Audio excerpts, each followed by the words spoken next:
यहाँ पे सभी देख रहे हैं, थोड़ा सा थक चुके हैं, बड़े बूढ़े बच्चे सभी थके हुए लग रहे हैं, सबको भूख लगा होगा, प्यास लगा होगा, है ना। इतना अभी कष्ट हो रहा होगा मन में कि अरे अभी खत्म होगा तो खाने का। लेकिन आप लोग अगर ध्यान देंगे तो इसी समय जब हमारे प्रभु जब क्रूस में उस क्रॉस में जो लटक रहे थे, है ना, इतना दर्दनाक था उनके लिए। और हम लोग अभी इतना भूख प्यास में हैं, तो सोचिए उनको जो इतना दर्द दिया था, इतना कष्ट दिया था, उसके बावजूद उनको जब पानी में या वाइन में ये नमक मिला के दे दिया गया ना, इतना उस टाइम भी हम लोगों ने कष्ट ही किया था, उस हमें कष्ट ही पहुँचाया था। आज हम लोग अभी भूखे हैं, कैसे उतना वो मायने नहीं रखता। अगर आप वो दिन याद करेंगे, है ना, आप अगर वो दिन याद करेंगे तो आपका अभी खाना जब सोचेंगे ना, अगर सामने से देख लेते प्रभु को, तो आपका खाना पानी कुछ नहीं पूछता। आपका जो खाने का सोच है, भूख लगने का जो पेट का जो बोलते हैं ना चूहा दौड़ रहा है, वो चूहा ही मर जाता है, आपका इधर खाने का मन ही नहीं होता। तो आज मुझे वो पानी दिया गया है जो कि है 7वां, और मैं आप लोगों को समझाने का थोड़ा कोशिश करता हूँ। तो हमारा पानी जो है हम खोलेंगे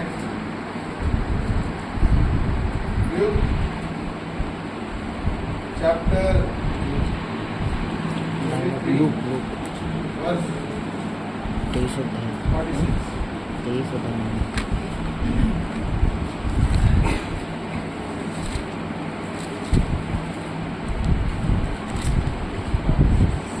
एक बार रिपीट करबे। Luke chapter 23 verse 46.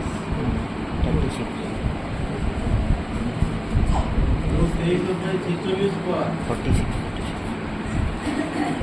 मैं इंग्लिश में पढ़ता हूँ, आप हिंदी में एक बार दोबारा देखो। Father, into your hands I commit my spirit. Hindi में और यीशु ने बड़े सबसे पुकार कर कहा, हे पिता, मैं अपनी आत्मा तेरे हाथ में सौंपता हूँ, और ये कहकर प्राण दे दिया। तो इधर जो हमारा प्रभु, जो हमारा यीशु मसीह था, वो इतना जो हम लोग अभी बानी सुने, जो अंदर वापस रिपीट करवाए, वो सारा बानी को हम लोग सब जानते हैं। वो बानी अभी हम लोग सुने ना, सारा बानियों के बाद जो 7वां बानी है, उसमें क्या है? पिता, मैं अपनी आत्मा आपको समर्पण करता हूँ ना, आपको मतलब मैं आत्मा त्याग दे रहा हूँ, आप दीजिए मुझे, है ना। तो मैं ये जो father, into your hands I commit my spirit, है ना, इंग्लिश में। तो मैं इसको आपको तोड़ के थोड़ा सा इसके बारे में और डिस्कशन करना चाहता हूँ, एक एक वर्ड को लेके। एक एक वर्ड कितना कीमती है ना प्रभु के सामने, हर एक वर्ड कीमती है। तो जब हम लोग सुनते हैं पिता, फादर, पिता सुनते हैं ना, और किसी को नहीं बोला पिता ना, उनके आसपास बहुत लोग थे ना, फिर भी क्या पिता। तो पिता से जो हम लोग डिफाइन कर सकते हैं वो है वो जो बच्चे का कर्तव्य जो उनको दिया गया था, जैसा मैं समझा उनको एक काम के लिए भेजा गया था ना, यहाँ पे एक काम, जो उनका काम पूरा हुआ, तो उसके लिए सबसे पहले क्या किया? पिता, किसी को नहीं, डायरेक्ट बोले पिता, मैं आपको उनके साथ बात कर रहे ना डायरेक्ट। तो ये सब के बीच में जहाँ इतना दर्द, इतना कष्ट, उनको इतना जो जातना दिया, बंगाली बोलेंगे जातना दिया हम लोग, है ना। तो इतना कष्ट के द्वारा उनके जगह में भी, इतना दर्दनाक जगह में भी उनको क्या याद आया? पिता। तो अक्सर हम देखेंगे कि कोई भी बच्चा है या बच्ची है, वो ना जब उनको कष्ट पहुंचता है, उसको अगर किसी चीज़ से डर लगता है, कोई वो भूत प्रेत से डर लग रहा है कि रात में सो नहीं पा रहा है, या किसी चीज़ से उसको भय लग रहा है, डर लग रहा है, तो सबसे पहले क्या करता है? पिता को याद करता है ना। सबसे पहले पिता के पास दौड़ के जाता कि पिता, मैं आपके पास आ रहा हूँ ना, मैं पापा, मुझे आपके पास आना है। सिंपल भाषा में पापा बोलता हूँ, है ना। डर लग रहा है तो हम लोग को क्या लगता है? मम्मी के पास क्यों नहीं जाते? पापा के पास भी जाते हैं। पापा क्या है? प्रोटेक्टिव है ना। पापा जो ताकतवर है कि हाँ, मैं जाऊंगा पापा के पास तो मेरा जो कष्ट है, मन का दर्द है, जो मेरा दर्द है, वो उनके पास जाने से सब हल हो जाएगा, क्योंकि वो ताकतवर है, मेरे को किसी से भी बचा लेंगे, है ना। सब स्पेशली जो यहाँ पे हमारे सामने जो फीमेल्स है, उनके लिए सबसे फेवरेट उनके पिता है ना। पिता क्यों है पिता? क्योंकि उनको देख के वो रोल मॉडल समझते हैं ना, उनके लिए पिता सबसे बड़े हैं, ठीक है। उनके जैसा उनका लाइफ पार्टनर, उनका दोस्त सब उनके पिता जैसे ढूंढते हैं कि पिता जैसा हो गया, है ना। तो पिता के पास हम लोग जाते हैं तो उसी समय जब यीशु मसीह को जब दर्द था, इतना कष्ट उनको लग रहा था मन में, इतना शरीर में पेन, और उनसे ज़्यादा शरीर का दर्द तो बहुत ज़्यादा था, वो कुछ हम लोग सोच भी नहीं सकते। लेकिन उनका मन का दर्द जो लास्ट समय तक, जब इट फिनिश, जब हम लोग देखे अभी छठा वाणी जब खत्म हो गया, उस समय तक हम लोग उनको सताए, है ना। उनको कोई विश्वास, लास्ट अभी उनको हम लोग विश्वास नहीं किया, और उन लास्ट समय तक उन्होंने क्या किया, पिता को पुकारे। जैसे एक बच्चा एक पापा को, अपने पापा को बुलाता है, क्योंकि वहाँ वो बहुत महफूज जगह समझता है ना, प्रोटेक्शन, कि यहाँ पहुँच के पापा के पास पहुँच गए तो और कोई मेरा कुछ नहीं कर पाएगा, कुछ मेरे को मार नहीं पाएगा, पीट नहीं पाएगा, मुझे डरा नहीं पाएगा। तो उसी में समय तो हम लोग जानते हैं कि अगर हमारे जीवन में अगर हम देखते हैं कि हमें कोई कष्ट आता है, हमें कोई दुख आता है, तो हम क्या करते हैं, सबसे पहले फ़ोन निकालते हैं ना, फ़ोन निकाल के उसमें सर्च करते हैं कि इसका हल क्या होगा, इसका जो मेरा ये समस्या है इसका क्या होगा। नहीं, उसमें नहीं, हम क्या कर रहे हैं, हमें क्या करना मैं बताऊंगा। और क्या होता है कि हमें अगर कोई चीज़ से मतलब समस्या है, किसी चीज़ से हमें प्रॉब्लम है, तो हम क्या चाहते हैं, अपने आसपास जाते हैं ना, किसी भाई को बोलते हैं, किसी बहन को बोलते हैं कि मेरा ये समस्या है, आप मेरा इस समस्या का समाधान कीजिए। क्या ये सही है? बताइए। एक क्रिश्चियन जो आपका जो पिता है, जो इन सबको बना के भेजा है, आप उसका बनाया हुआ से पूछ रहे हैं, लेकिन उस पिता से नहीं पूछ रहे जो वो खुद बनाया इन लोगों को, इससे आप समस्या पूछ रहे हैं। आपको जाना है सबसे पहले क्या, पिता के पास ना। हम इनसे जो फादर, ये वर्ड से ही हमको समझ में आ रहा है कि जो हमारा क्रिएटर है, जो हमें बनाया है ना, सबसे पहले उनके पास जाना है। हमारा जितना भी समस्या हो, किसी आस पड़ोसी को नहीं शेयर करना है, किसी दूसरा आदमी को शेयर नहीं करना है ना। सबसे पहले किसके पास जाना, फादर, पिता के पास जाना है, जो हमारा मेन रोल एकदम, उसके अलावा कोई नहीं हमारा, जो कोई हमारा समस्या हल नहीं कर सकता। तो यहाँ हम जो जीसस, जो हम यीशु मसीह को देखे, वो सबसे पहले अपने पिता को याद किए, है ना। सबसे पहले अपने पिता के पास गए कि फादर। और तो हमारा सबसे पहले रिएक्शन क्या होना चाहिए जब हमें कोई समस्या में, जब इतना कुछ मैं बात बताया आप लोगों को, तो हमारा सबसे पहले रिएक्शन क्या होना चाहिए जब हम लोग समस्या में पड़ रहे हैं? सबसे पहले पिता के पास जाना है ना। सबसे पहले पिता, कोई आस पड़ोसी वाला आपको हेल्प नहीं कर पाएगा, सब उल्टा मजा लेगा आपका, है ना, कि अरे उसका तो कष्ट हुआ है, उसका दिल में दर्द है, वो और फैलाएगा लोगों को। क्या पिता फैलाएगा किसी को?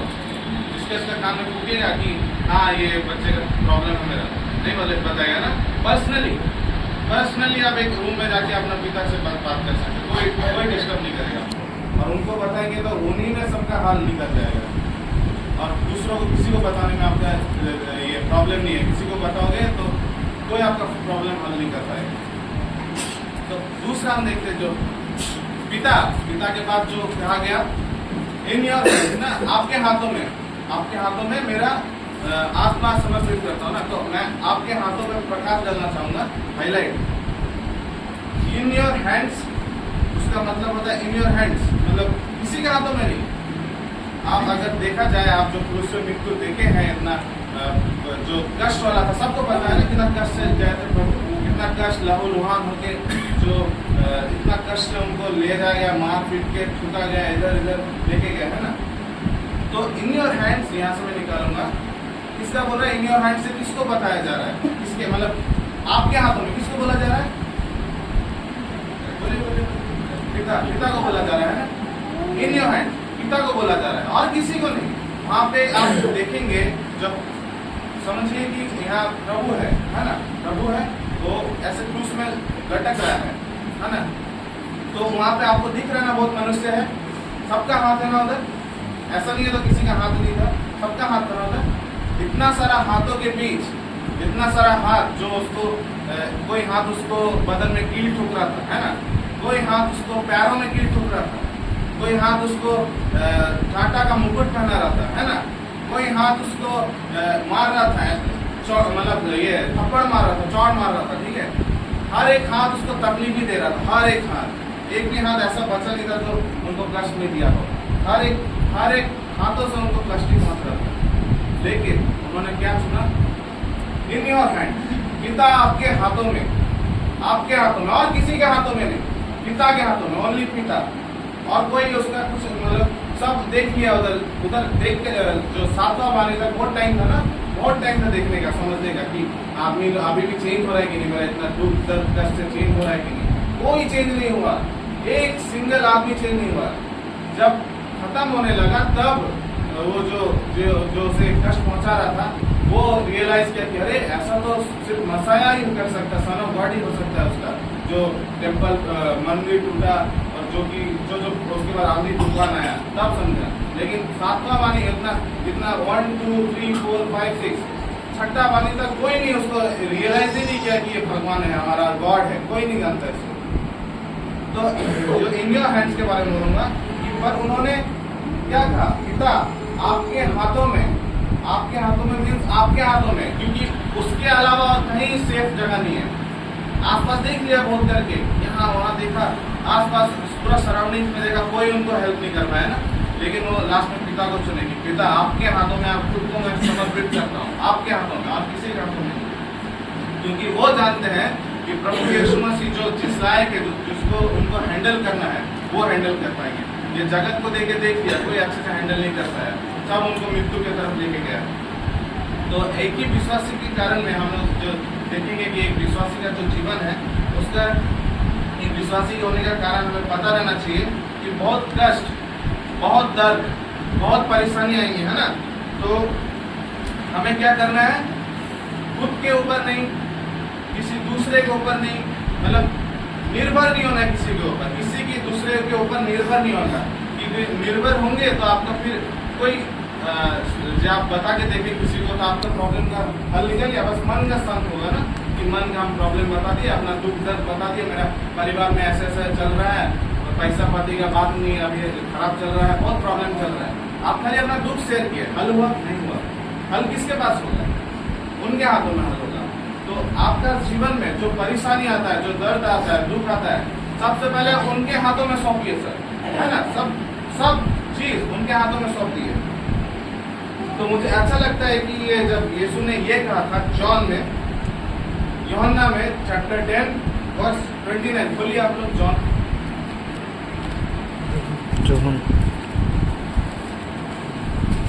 Chapter 10 verse 29। जोहन 10:29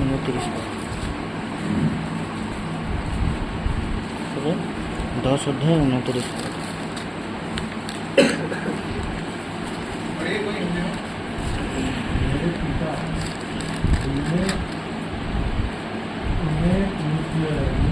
जो है सबसे बड़ा है, और कोई उन्हें पिता के हाथ से छीन नहीं सकता। बस मेरा पिता सबसे बड़ा है ना, सबसे बड़ा है, और कोई उसके ऊपर कोई नहीं है, वो खत्म, वहीं पर एंड हो गया, उसके ऊपर और कोई नहीं है, सबसे बड़ा है ना, सबसे बड़ा। और क्या लिखा गया उसमें कि अगर मेरे हाथों में आया तो तुम कि कोई भी जगत का आदमी हो, कोई भी दूसरा हो, उनके हाथों से तुम्हें कोई नहीं छीन सकता, है ना। वापस लास्ट वाला लाइन पढ़ दो, पिता के हाथ से छीन नहीं सकता। पिता के हाथ से नहीं छीन सकता, कोई नहीं छीन सकता। कोई, आप छीन सकते हैं, कोई नहीं छीन सकता। इधर कोई नहीं है जो उनके हाथों से, जो आप उनको सौंप दिए हैं खुद को, आप उनके ऊपर निर्भर पूरा खुद को दान कर दिए उनके ऊपर, उनके हाथों से आपको कोई नहीं छीन सकता। No one, there is no one, है ना।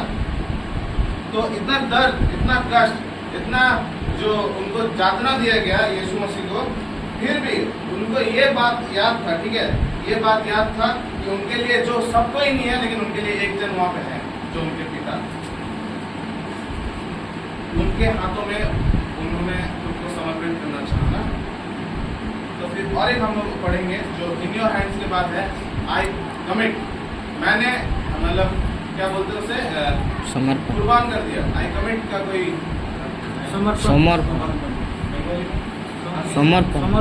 समर्पित আমি নিজেকে তোমার উপরে সমর্পণ করছি, है ना, तुम्हारे हाथे, हाँ yes, sorry, in your hand, मैं तुमको समर्पण करता आपके हाथों में।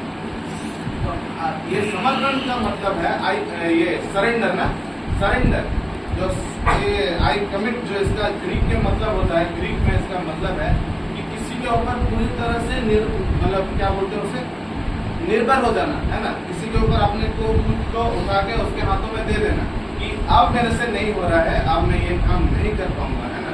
अब मेरे से जितना हुआ मेरा हो गया, अब मैं आपके ऊपर पूरी अपना निर्भरता, मैं खुद को आपके ऊपर निर्भर करता हूँ, कुर्बान कर देना, इसका ग्रीक में ये अर्थ है। तो हम भी यही करना है, हमें भी यही करना है कि पिता मैं आपके हाथों में खुद को दान कर देता हूँ, खुद को पूरा निर्भर कर देता हूँ। आपका रिलेशनशिप, आपका पढ़ाई, आपका फाइनेंशियल क्राइसिस, आपका दुख, आपका दर्द, उनके हाथों में सौंपना है आपको, सरेंडर, फुली सरेंडर। ऐसा नहीं है कि आप मतलब प्रभु मेरा ये साइड आप रखिए, ये मेरा एरिया है इतना, ये एरिया 50% आप रखिए, 50% मैं रखता हूँ, इसमें आप दखल अंदाजी मत कीजिएगा। आप 50% रखिए, आप उसमें आपको मैं सरेंडर कर दिया, 50% मैं नहीं कर पाऊंगा, ये मेरा है। ऐसा नहीं करना है। ऐसे बहुत सारे लोग मिलेंगे आपको कि हाँ बस सरेंडर नाम का सरेंडर कर दिया, नहीं, ऐसे सरेंडर नहीं करना है। सरेंडर मीन्स फुल्ली निर्भर, है ना।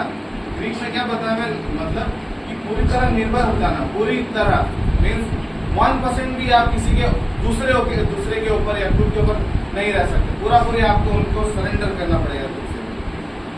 तो आप वो चाहते हैं, आप पूरी तरह उनके ऊपर समर्पित कर दीजिए, खुद को निर्भर हो जाइए, है ना। जैसे यीशु ने किया, है ना, जैसे यीशु मसीह ने किया हमारे लिए, वैसे ही हमें भी करना है कि खुद का जितना लाइफस्टाइल है, जितना लाइफ में आपका प्रॉब्लम है, जितना अच्छा चीज है, हर ऐसा तो नहीं है कि हम खाली कष्ट के समय में उनको सरेंडर करें, ऐसा नहीं है ना। और बाइबल में भी लिखा ही है कि इंसान को कष्ट होता है तभी जाके ईश्वर के पास वो खुद को सरेंडर करता है, लेकिन उस कष्ट का इंतजार नहीं करना है शुरू से लेके लास्ट तक। जैसे आप अच्छे में हो, आपका जिंदगी एकदम खुशहाल सुंदर चल रहा है, उस समय भी सरेंडर करना है पूरी तरह उनके हाथों में। प्रभु मैं खुद को आपके हाथों में सरेंडर कर रहा हूँ, आपके हाथों में खुद को निर्भर कर रहा हूँ, आप देखिए, आप चलाइए मुझे, मेरे हाथों में पैसा नहीं है, मैं फिर भी आपको खुद को सरेंडर कर रहा हूँ, आप मेरे को चलाइए, आप मेरा लाइफ देखिए कि आप मैं कैसे जिंदा हूँ, मैं कैसे पैसा अभी कहाँ से पैसा जुगाड़ करूँ, आप वो कर दे कहीं से। अगर आप निर्भर नहीं होंगे तो फिर कुछ नहीं होगा आपका। आप जैसे ही निर्भर खुद को पूरी तरह उनके ऊपर छोड़ दिए, उनके ऊपर आशा दे दिए पूरा, फिर कहीं से आपको मिरेकल्स दिखने लगेगा। पूरी तरह पहले सरेंडर करना पड़ेगा।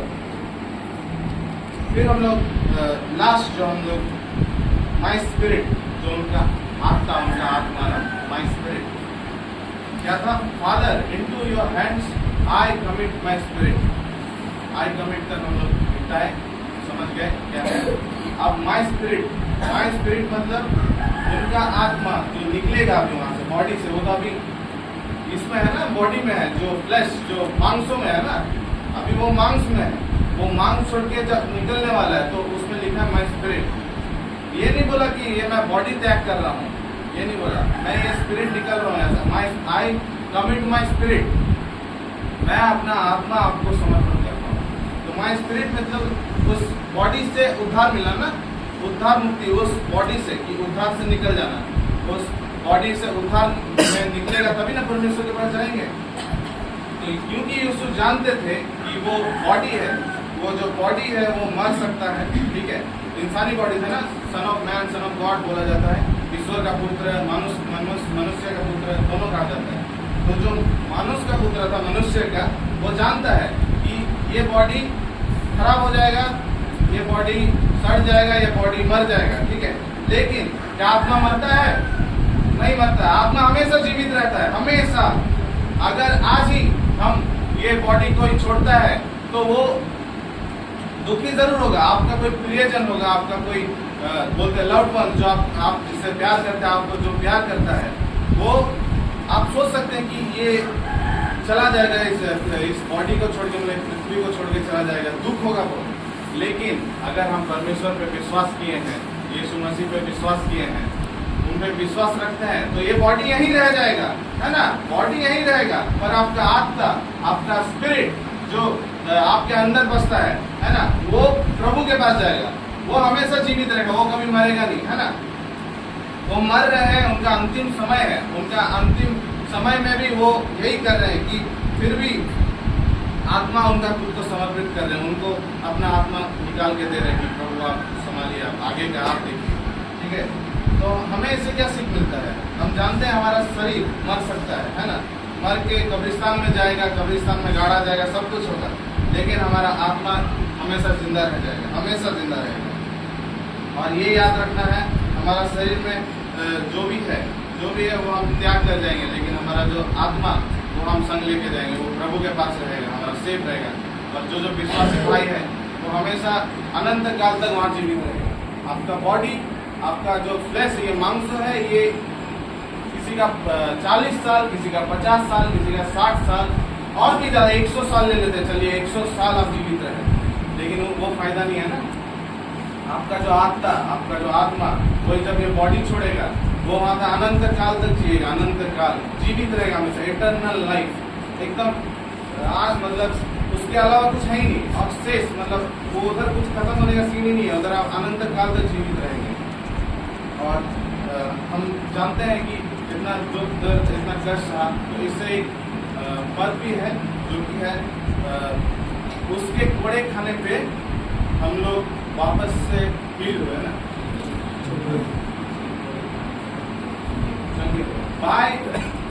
by his stripes we healed।